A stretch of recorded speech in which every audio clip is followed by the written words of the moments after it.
Bismillahir-Rahmanir-Rahim. The Quranic System of Sustenance. By Allama G. A. Parwez. Translation. Fazal Kareem and Salayina Kareem. Chapter 10. Resolution. As we discussed in the previous chapter, the final messenger, with the support of his companions, continuously struggled for a period of around 23 years before he finally succeeded in establishing a Quranic system which was ideal for its time, and which took human society to its peak. Later Muslims neglected the Quranic program and reverted back to a way of life in which they could indulge their self-interests.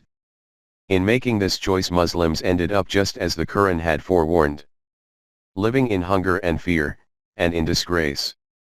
Muslims have dwelled in this self-inflicted hell for centuries, and subsequently the rest of the world is also suffering. Had Muslims remained true to the divine program, then their legacy would have spread and encompassed the whole of humanity. In short, we would all have been spared from the problems of today. So how did these failures occur, and what forces were responsible for resurrecting falsehood? To answer this question requires a detailed examination of history, and there is insufficient room to go into it here. However, the immortal Quran makes the following pertinent statement: "And tell them the story of the man to whom we send our messages, but he discards them. So Satan catches up with him, and he strays. If it had been our will, we should have elevated him with our messages. But he inclined to the earth, and followed his own vain desires." 7. 175-6. Likewise, Muslims abandoned the truth and reverted to falsehood.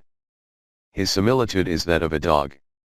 If you attack him, he lolls out his tongue, and if you leave him alone, he still stubbornly lolls out his tongue.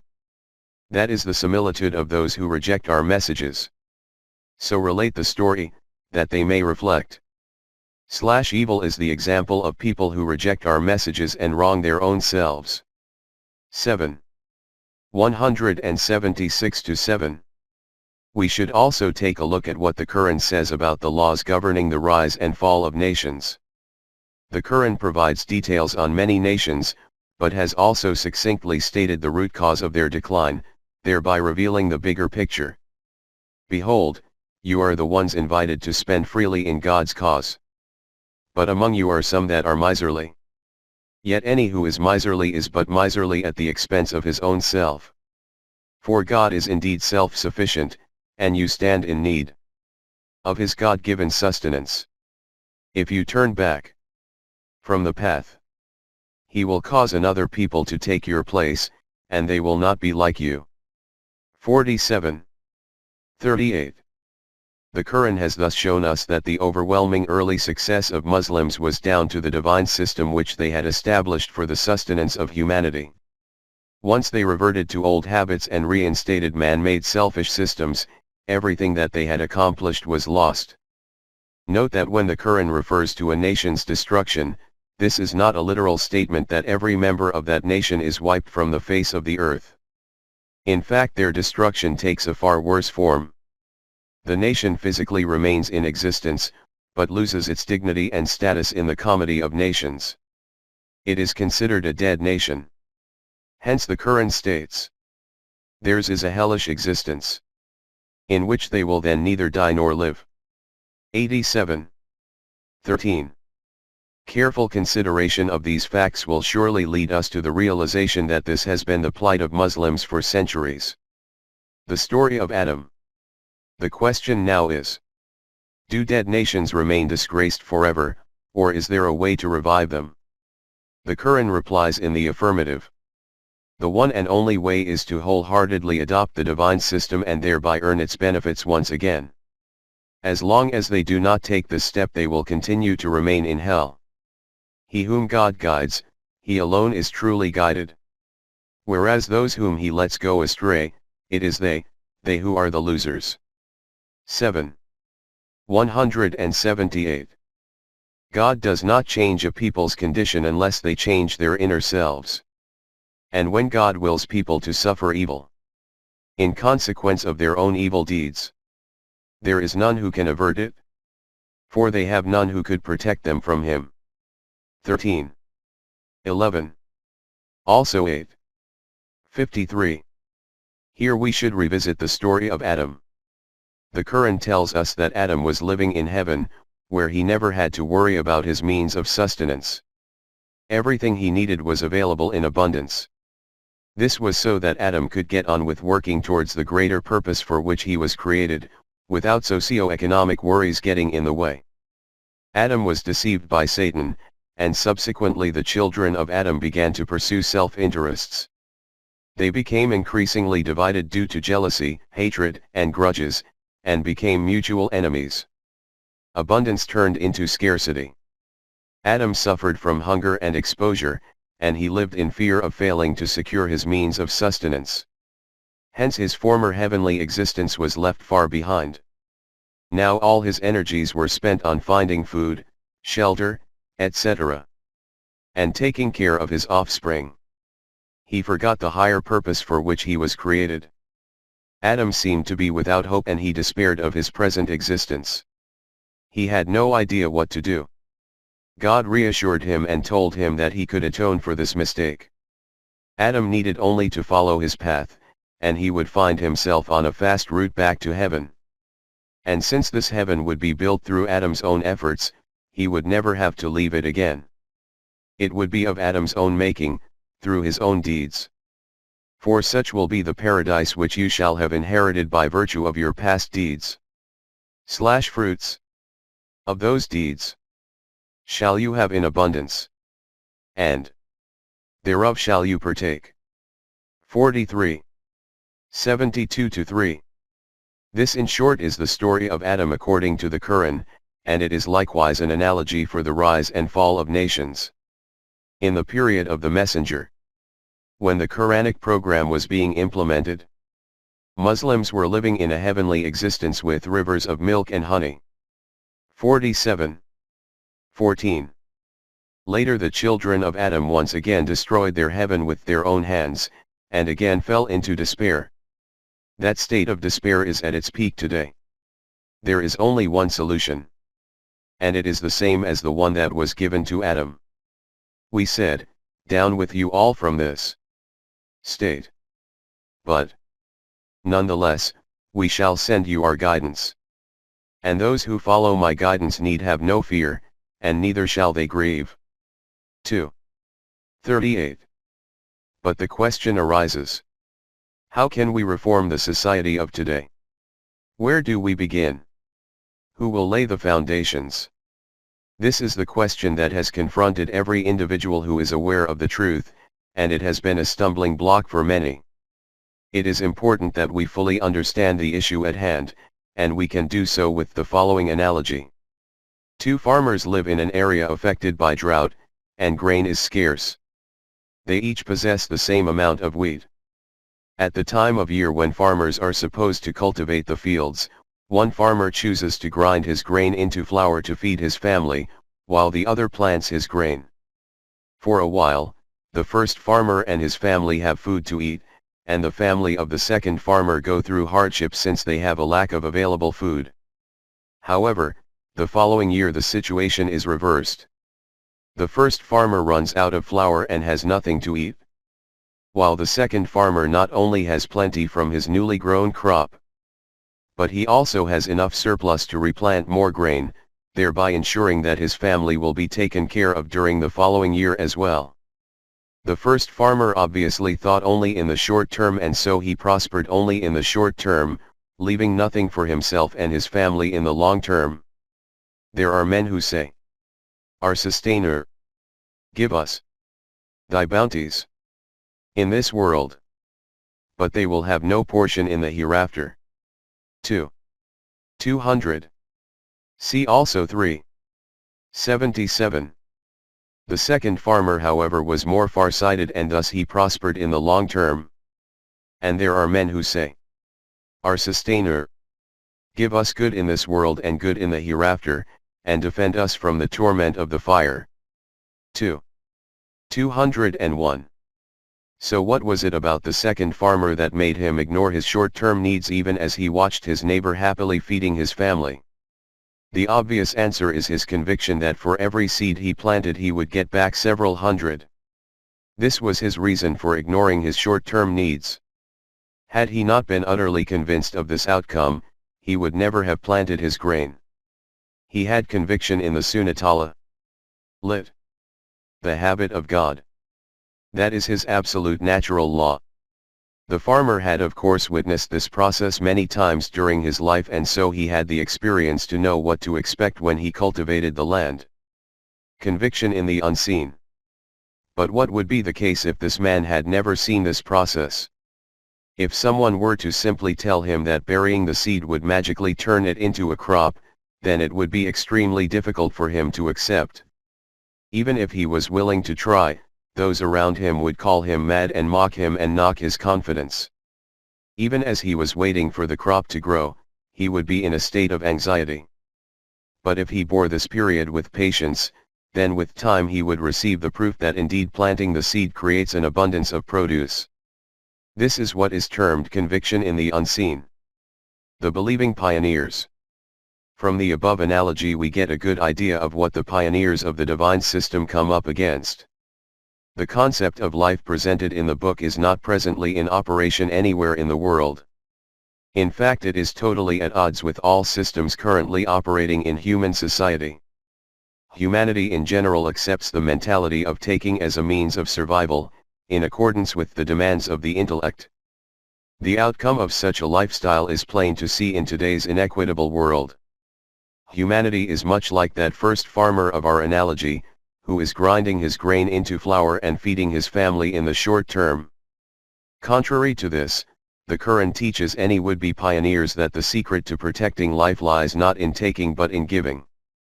Obviously, taking will lead to immediate gain, but the gain that comes from giving does not manifest itself in the short term. Hence a Jamaat of believers will readily try the Quran's experimental alternative way of life, based on their conviction that it is the true way. Hacked. And that following its program will, in time, guarantee constructive tayyib results, and so their efforts will never fail. This is their unshakable conviction in the unseen. A conviction in the unseen thus forms the very foundation of the divine system. The later generations living under the system will get to see the result of the program with their own eyes. 9. 100. But of course those who pioneered it had a conviction in the unseen. According to Bertrand Russell, the difference between civilized and uncivilized peoples is: the civilized man is distinguished from the savage mainly by prudence, or, to use a slightly wider term, forethought. He is willing to endure present pains for the sake of future pleasures, even if the future pleasures are rather distant. The Quran opens with the following introduction to the divine system of Rububiyyah. All praise is due to God alone, the sustainer of the worlds. 1. 2. A little later the Quran describes the distinctive features of the pioneers who endeavor to establish the divine system. It states: "This is the book in which is guidance, let there be no doubt, for all the God-conscious too." 2. In other words, the Quran states that there should be no anxiety about the divine guarantee. Reba in the above verse means both doubt and anxiety. But God states that He will only guide those who are firmly convinced of the divine system's unseen results. They are the ones who believe in the unseen. 2. 3. In the same verse the Quran presents two principles upon which the entire system must necessarily rest, and which we have already covered in earlier chapters. They establish Salat, 2. 3. And they spend freely out of what we provide for them as sustenance. 2. 3. The Quran tells us that a close study of its practical program will reveal the truth of what it has to offer. In addition, a proper assessment of history will reveal that the divine program has been offered to humanity before. Once we see the results that this program has produced before, along with the fate of those nations that opposed it, we will become totally convinced of our potential future and immortality. And They are the ones who believe in the revelation sent to you, and sent before your time, and have the assurance of the life to come in their hearts. 2. 4. Any Jamaat group that develops this level of conviction and thereafter dedicates itself to the establishment of the divine system is guaranteed long-term success. It is they who follow the guidance that comes from their sustainer, and it is they who will prosper. 2. 5. Therefore their conviction in the unseen is the driving force behind their revolutionary movement. Accordingly, the Quran states elsewhere that the only people receptive to God's warnings will be those who are truly aware of the difference between truth and falsehood, and who can recognize the unseen potential of the divine law of sustenance. You can warn only those who are conscious of their unseen sustainer and establish the system of Salat 35. 18. These people are also convinced that in establishing a system designed to benefit the collective, they are in fact benefiting and purifying their own selves. The same verse thus continues. And whoever purifies himself does so for the benefit of his own self. And the destination of all is to God. 35. 18. Trying times. Hence only those who have conviction in the unseen can establish the system of sustenance, but in any case their path is a difficult one. Every step is fraught with danger and may lead to self-doubt and anxiety for the new community. Hence the Quran addresses the pioneers of the movement with these words. But do you think that you could enter paradise without having suffered like those believers who passed away before you? Misfortune and hardship befell them, and so shaken were they that the messenger, and the believers with him, would exclaim, when will God's succor come? Oh, indeed God's succor is always near. 2. 214. Hence the pioneers must have patience. In the case of those who say, our Lord, Rab, is God, and then steadfastly pursue the right way, the angels, Malaika, 200 often descend on them, saying, fear not and grieve not, but receive the glad tidings of the garden of bliss, that which you were promised. We are your protectors in this life and in the hereafter, where you shall have all that your souls may desire, and where you shall have all that you ask for. 41. 30-31. It goes without saying that every attempt to establish the divine system will be met with opposition from those who habitually live off the blood of others. As we discussed in Chapter 5, the spirit of competition seems to run in our blood, but it has a tendency to lead to exploitation. It is commonly said that once a lion tastes human blood it will never be satisfied with the flesh of any other animal again. The lion of course doesn't know better. But in the human world we see the disastrous consequences of this psychology every day, and our history is replete with examples of greed and exploitation. The Quran warns us of the consequences of living by exploitative means as follows. A fire kindled by God, which will rise over the guilty hearts. 104. 6-7. It is true that human beings appear to have covetousness in their hearts. That is, they envy others and would like to possess others' belongings. Thus it should hardly come as a surprise that when a group attempts to establish a system rewarding hard work and outlawing exploitative living, another group tries to rise against it. We find that capitalists and religious leaders are at the forefront of such opposition for the obvious reason that they exploit others in order to fatten themselves. Opposition from vested interests. Capitalists will come up with rational arguments to justify their claim that this sort of system is at odds with the dictates of human nature. They follow the logic that once everybody's needs are met, and people discover that they are not allowed to keep more than they need regardless of how much they earn, there will remain no incentive to work. Mandeville thus states, to make the society happy and people easy under the meanest circumstances, it is requisite that great numbers of them should be ignorant as well as poor. Knowledge both enlarges and multiplies our desires, and the fewer things a man wishes for, the more easily his necessities may be supplied. Townsend meanwhile writes, "The wisest legislator will never be able to devise a more equitable, a more effectual, or in any respect a more suitable punishment, than hunger is for a disobedient servant. Hunger will tame the fiercest animals, it will teach decency and civility, obedience and subjection, to the most brutish, the most obstinate, and the most perverse." Defoe's position is summed up adequately by Eckhart as follows. In 1704 Defoe published a pamphlet entitled Giving Alms No Charity and Employing the Poor a Grievance to the Nation. He argued that if the poor were relieved they would remain idle. Or alternatively that, if they were set to work in public institutions, the private manufacturer was equally deprived of his source of labor, the conclusion, expressed in modern terms, being that they should be thrown on the labor market and allowed to starve if they failed to find a place there. Hence, according to this logic, keeping people hungry actually keeps them working day and night, and thus improves productivity. The Quran however states that those whose focus is on short-term gains lack true knowledge, and have little scope for improvement. Therefore shun those who turn away from our message and desire nothing but the life of this world. That is as far as their knowledge goes. Indeed your sustainer knows best those who stray from his path, and he knows best about who receives guidance. 53. 29-30.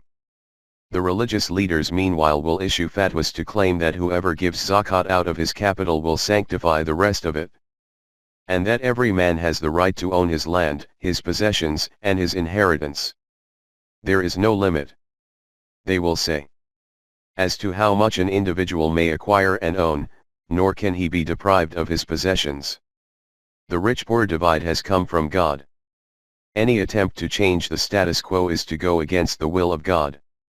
They believe that without this divide, without a poor class, and without estates to pass on to offspring, all the Quranic injunctions regarding charity, almsgiving, and inheritance will become meaningless. Therefore the call for universal sustenance is heretical, contrary to deen, and against all traditions. Most people will be silenced and or satisfied with these arguments because they accept the ways of the world as they are at present. They are the victims of the present paradigm and can see no other way to live. Indeed, they are used to their hell and furthermore they are happy in it. Since they cannot change themselves inside, they are incapable of taking practical steps to change their world. They are the ones we have made for hell. They have hearts that fail to understand, eyes that fail to see, and ears that fail to hear. They are like cattle, nay, more misguided. For they are heedless of the warning. 7. 179. Indeed such people are worse than cattle, for cattle will stop consuming once their bellies are full, but the human hunger for more is insatiable. The Quran states that these people invent arguments against the divine system in order to protect their vested interests. The basic premise of the divine system is to make all resources and means of production universally available. Its goal is to make life easy and pleasant for the whole of humanity. O humanity! Partake of what is lawful and good on earth too. 168. But Satan seeks to divide humanity and lead people to ruin. And follow not Satan's footsteps. For indeed, he is your open foe and Satan bids you only to do evil, and to commit deeds of abomination too. 168-9. We are warned not to naively accept the present realities of life as though this is God's will, and to attribute to God something of which you have no knowledge too. 169. Indeed, says the Quran, we must challenge those who would have us believe that their satanic ideas are God's decree, by demanding that they turn to the book.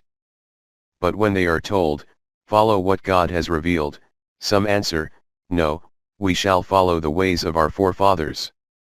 Why, even though their forefathers were devoid of reason and guidance. 2. 170.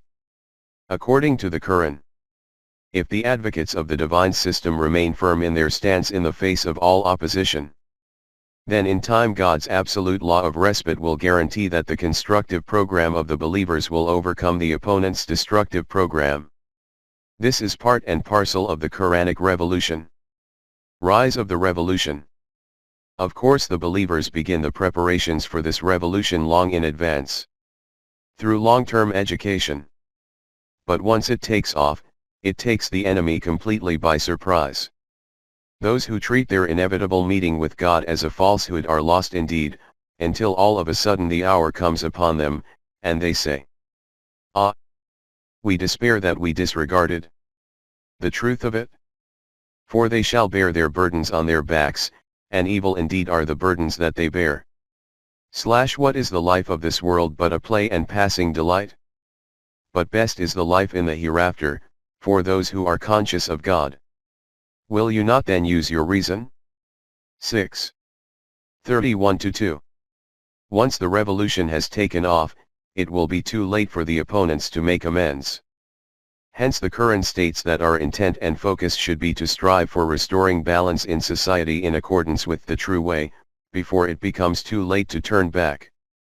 But set your face to the only true deen, before there comes from God a day which cannot be averted. On that day men shall be divided into 30. 43. At this stage the difference between the two sides will become abundantly clear from the results of their actions. The group that has rejected the truth will see the results of their rejection, whilst the group that adhered to divine guidance and brought about balance in the society will likewise see the result of their actions as well. The opponents of the truth will be left behind and will go without. 30. 44. Those who reject the truth will suffer from that rejection, and those who work righteousness will have made goodly provision for themselves.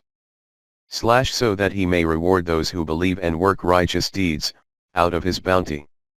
Indeed he does not love the rejectors. 30. 44-5. This will not happen spontaneously or by accident. It is inevitable, in accordance with the divine decree. Hence the Quran states, "Would we treat those who have conviction and do righteous deeds the same as those who spread corruption on earth? Would we treat the God-conscious in the same manner as the wicked?" 38.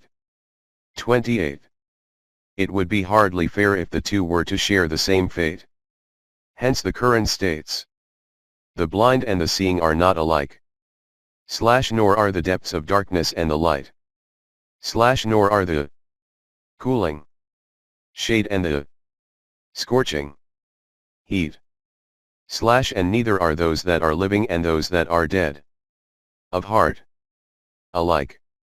God can make any that he wills to hear. But you cannot make those hear who are dead inside like those who are dead in graves." 35. 19-22. Why then should we expect these two parties to be treated alike? Is then the man who believes no better than the man who is rebellious and wicked? They are not equal. 32. 18. Now as for those who indulge in sinful ways, do they think that we place them, both in their life and their death, on an equal footing with those who have conviction and do righteous deeds? Poor indeed is their judgment. God created the heavens and the earth for just ends, and in order that each soul may find the recompense of what it has earned, and none of them be wronged. 45. 21-2. And never will God grant to the unbelievers a way to triumph over the believers. 4. 141. And do not think that the rejectors are going to frustrate God's plan on earth. Their abode is the fire, and it is indeed an evil refuge. 24. 57. Also 8. 59. And it was due from us to aid those who had conviction. 30. 47. The Quran also states, God has decreed, it is I and my messengers who must prevail. For God is one full of strength, able to enforce his will. 58. 21. True success is thus only possible by adhering to divine guidance. He who desires might and glory ought to know that all might and glory belong to God alone. To him all good words ascend, and it is he who exalts the righteous deed. But as for those who devise evil deeds, a terrible penalty awaits them. And all their devising is bound to come to naught. 35.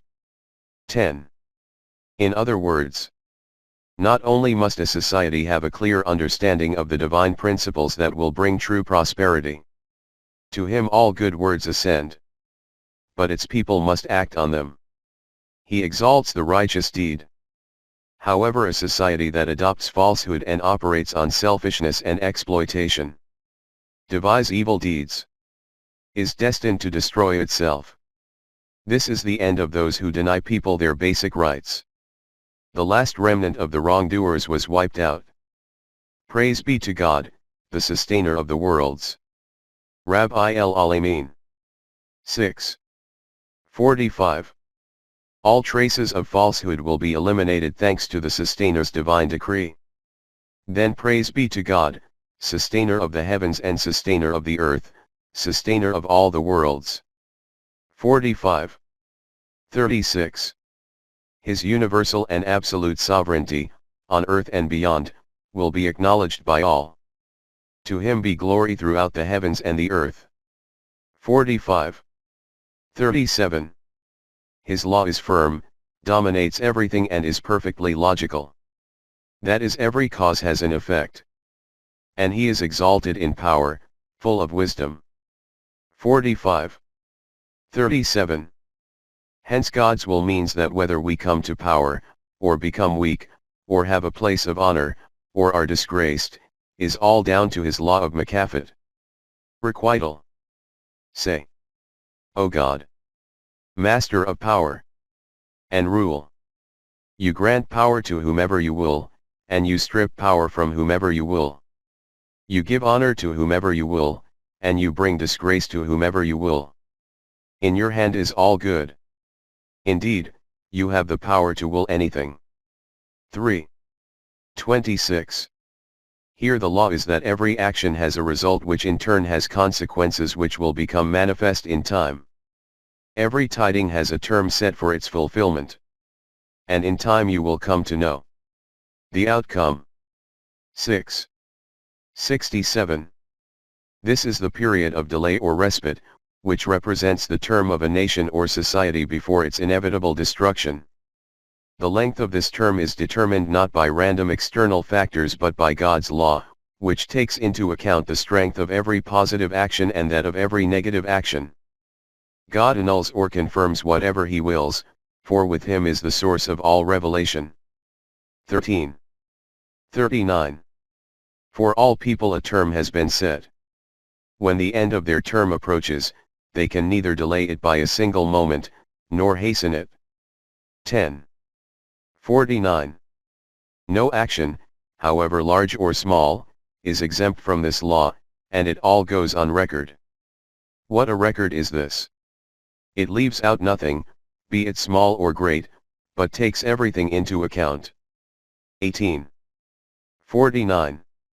Indeed, your Sustainer's grip is exceedingly strong. 85. 12. See also 44. 16 and 73. 16. Verses 22. 1-7 declare that the final hour, the ultimate outcome, is bound to come. At this time the rejectors who are presently in power and who oppose the truth will fall. 14. 45-52. In fact, even as they begin to see the consequence of their wrongdoings, they will look for ways to escape it. But they will be unable to either escape or find refuge. 21. 12-14, 75. 11. It is at this stage that they finally will see the outcome of their actions, and the destruction it has brought them, as decreed in the book. 45. 28-9. At this time they will become like a field that has been mowed down, and still and burned out like ash. 21. 14. they will not be missed, and it will be too late for them to turn back and make amends. 44. 29. This will all have occurred as a natural outcome of the law of requital. Thus the Quran's warnings must be taken seriously. 53. 60.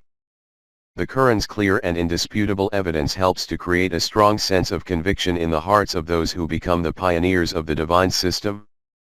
And, as we have stated already, it is this conviction alone that can prepare them for the divine revolution. Therefore, should any Muslim today become convinced of the veracity of the divine system of sustenance and the Quranic aim to create an ideal society, and if there is no doubt in his mind that a group formed for the purpose of bringing about the divine revolution is bound to succeed, then there is only one course of action. He must seek out other individuals who likewise possess a living conviction in these truths, and bring them together on one platform so they can work together to promote the Quranic invitation far and wide. At this time the world is trapped in its own self-made hell, and can see no way out of its troubles. Humanity has tried and tested every one of its man-made systems, and with each new experiment have come new problems. The whole world seems to be in a state of despair. Every time someone comes up with a new idea, humanity is filled with hope for a while that this will offer the solution we desperately seek. But sooner or later we find that our new guides are not saviors but robbers, and so we become disillusioned. Yet if any Muslim country today were to establish the divine system and become an example for others to emulate, then rest assured it would soon lead the world. And the Adam who fell from grace and lost everything would find himself back in heaven. At this stage it is of the utmost importance to understand that the system of Rabubiyyah can neither be established by an individual, nor through a political party. It can only be established by a nation, one that introduces the economic principle of leaving not a single individual deprived of the basic necessities of life.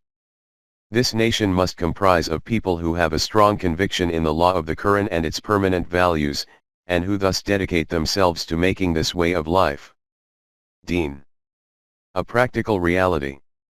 As a nation-state, it will become the laboratory in which to test the system of sustenance. Thereafter the brilliant results of the system will attract the attention of the whole world. God's universal program. This is the method by which the system of sustenance can be enacted through human agency. But even if humanity chooses not to try the system, God's universal program dictates that the revolution will certainly happen naturally at some point in the future. However, in human terms this program is extremely slow, moving at an evolutionary rate. We know that even a minor change in a species takes thousands of years if not longer. Hence the Quran states that a day in divine terms is the equivalent of thousands, or even 50,000s, of solar years. 22. 47, 32. 5, 70.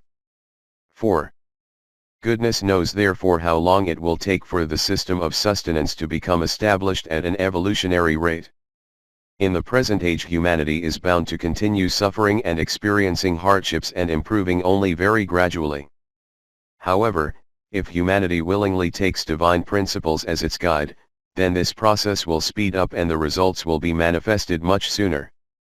In the Quran, those with vested interests mocked the messenger's warnings that their time was limited, and kept asking why the divine revolution he predicted wasn't coming about.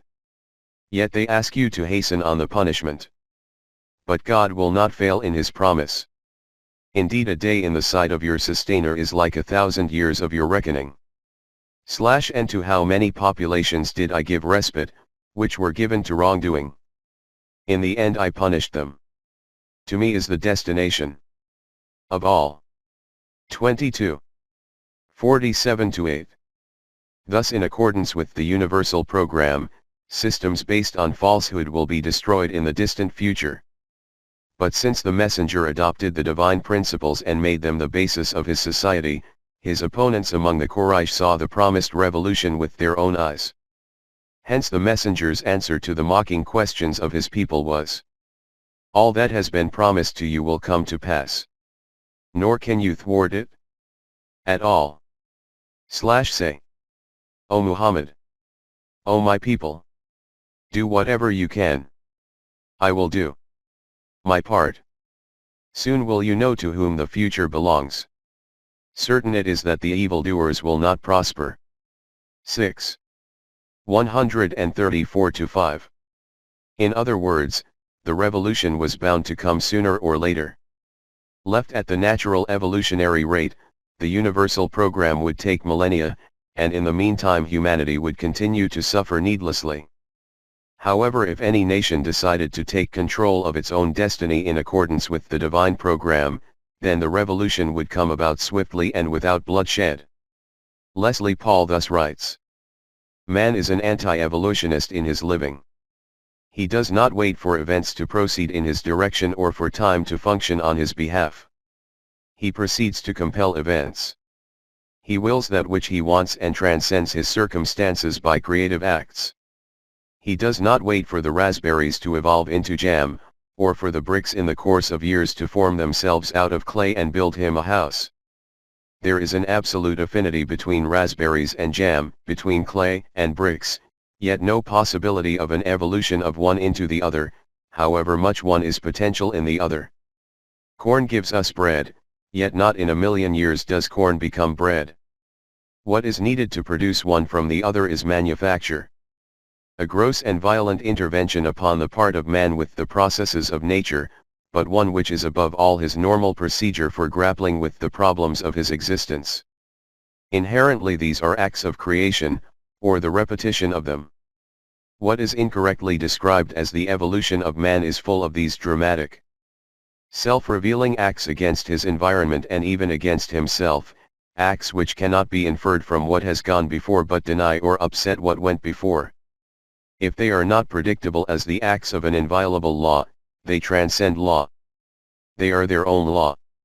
For man discovers and uses fire, which no animal has ever done. He makes tools. He invents an articulated language which, with its arbitrary associations and infinite combinations, is so unlike the unformed cries of animals as to deserve to be considered a miraculous birth.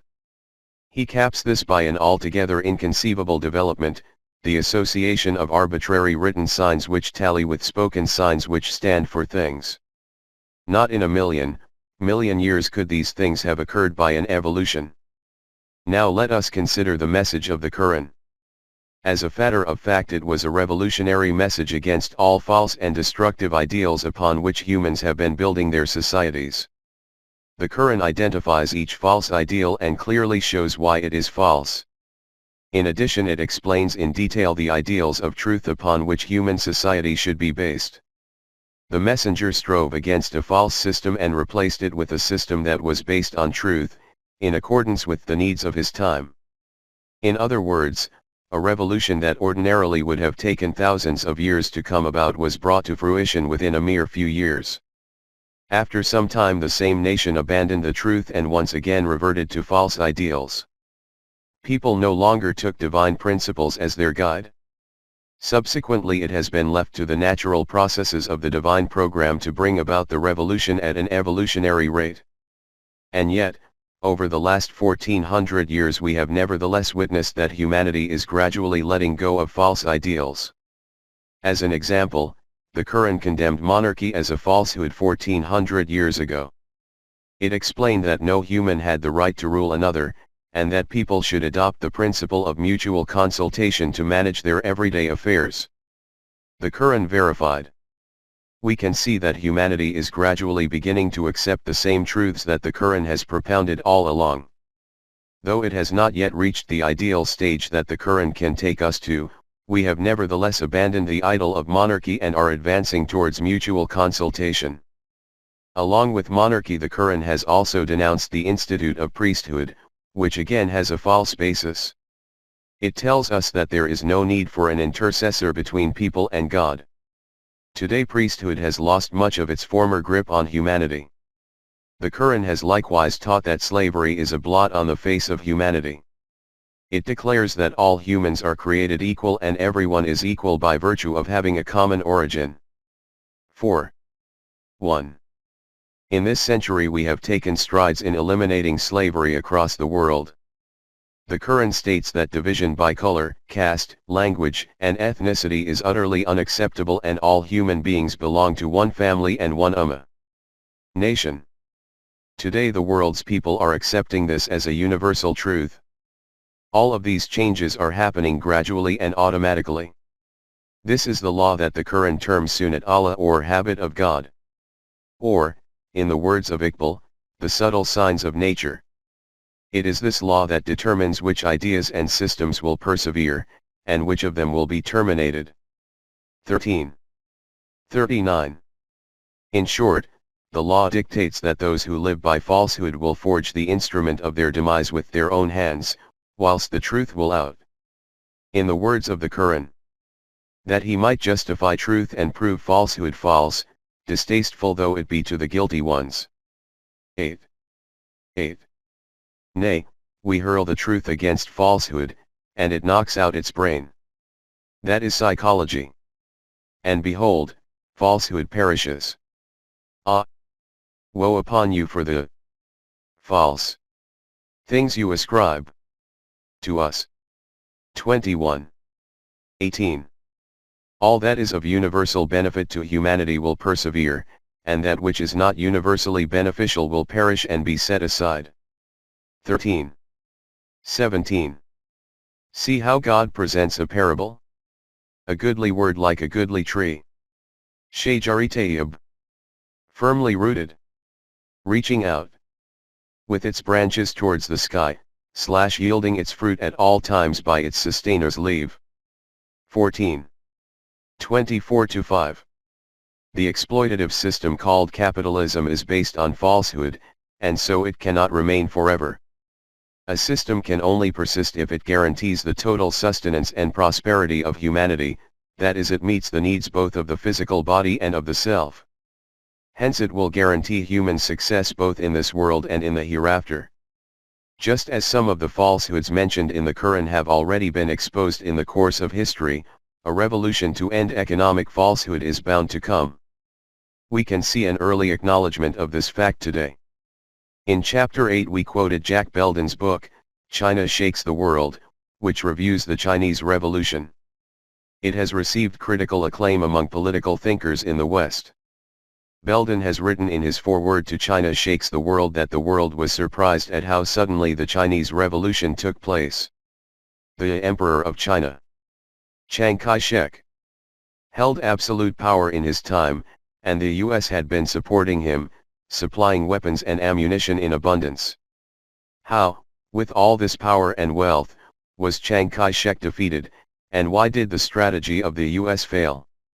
Belden writes that the world is anxious to know the answer, but in any case, neither the American government, the American press, nor the American people, nor many of their representatives in the Far East in the embassies, the military establishments and the business offices sought to look beyond narrow or personal interests toward the heart of the admittedly ignorant, but terribly emotional, bitter men and women of China.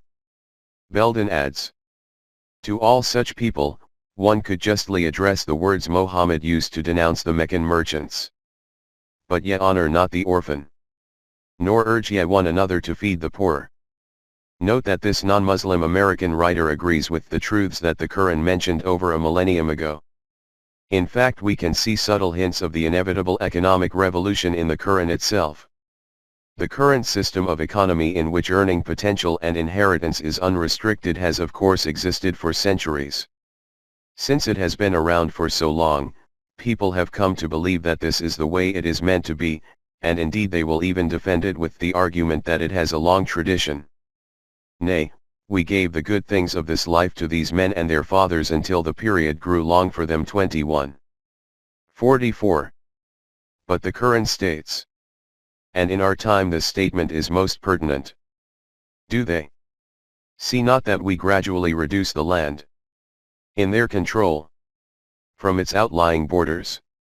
21. 44. The verse continues. Is it then they who will succeed? 21. 44. In other words, will their belief system bring them success, or will divine law defeat them?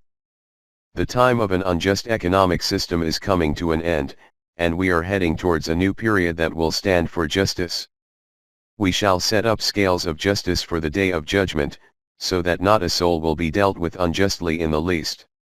And if there be no more than the weight of a mustard seed, we will bring it to account. 21:47. In practice, this means that neither a capitalist nor a landlord will be responsible for deciding how much a given individual can earn. The administration, the one established in accordance with divine law, will take on this responsibility. Elsewhere the Quran states, those before them did also devise plots to preserve their man-made systems. But in all things the master planning is God's. 13:42. Hence, the divine system of Rububiyyah must inevitably come to pass. But just as humanity generally progresses at an evolutionary rate, it follows that the divine revolution, if left to nature, will also arrive at the evolutionary rate. And since it will advance at the evolutionary rate, in the meantime humans will continue to suffer unnecessarily. Nevertheless, there are signs at present to suggest that the time of this revolution is not far off. If humanity accepts the teachings of revelation and adopts its program willingly, not only will we save time but we will also spare ourselves from a more bloody revolution. Conversely, if humanity continues to choose its own way and waste time on fruitless social experiments, then it will take much longer to reach its higher destination. In the words of Iqbal, revelation creates ease for human effort. The Adam who wished to lead his life his own way without revelation's guidance was the one that angels feared would bring much destruction and bloodshed. But the other Adam is the one who takes revelation as his guide in life. The Quran says about this new Adam, thereupon Adam received words of guidance from his sustainer, and he accepted his repentance. Whosoever follows my guidance, on them shall be no fear, nor shall they grieve. 2:37-8. It is also true that when humanity makes mistakes it usually learns from them, and yet the full picture of the truth continues to elude us. Hence we continue to feel our way through the dark, always unsure which of our choices will take us in the right direction. We will look at this problem in detail in the afterword. As we have already stated, the divine revolution is inevitable. If we don't choose it ourselves, then we must be prepared for more suffering and chaos. In the words of the Quran, O humanity, you that are ever striving towards your sustainer, painfully striving, but you shall meet him. 84:6. The Quranic legacy. However, if humanity chooses to adopt the divine program, then prosperity and success is guaranteed in the near future. Then he who is given his record in his right hand, soon will his account be taken by an easy reckoning. 84:7-8. Such a society will be able to withstand every challenge and obstacle it faces. Obviously every system of the world, including the capitalist democracy of the West, and Russian communism, presently stand in the way of the divine system's establishment. This is because neither the West nor the East Bloc is guided by the light of revelation.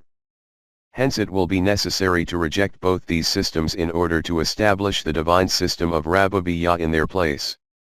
The divine system cannot meet with these systems halfway because it is a unique system in its own right, it is based on truth, and truth can never compromise with falsehood.